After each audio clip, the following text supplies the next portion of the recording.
नमस्कार बंधुगण, आज मु आपनकु कहिबी कि आपण निजर एंड्रॉयड फोन को किपरि अपडेट करि परिबे जहा द्वारा आपनक फोन नुआ नुआ फीचर सहित सुपर फास्ट चलिबो।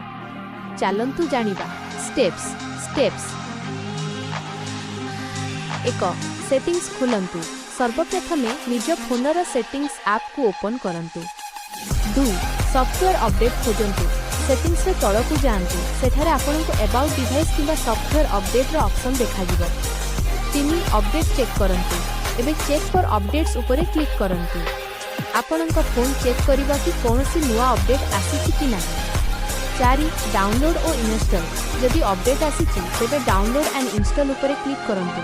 फोन अपडेट करिबा समय रे बैटरी 50 रु अधिक रखंतु। भल इंटरनेट किंबा वाईफाई रो व्यवहार करंतु। शेष कथा आउटलुक। तेबे एही परि भाबे आपण निज फोन को अपडेट करि परिबे। जदि आपनकु एही वीडियोटी भल लागिला तेबे लाइक करंतु। एबे चैनल को सब्सक्राइब करबा को भूलंतु ना।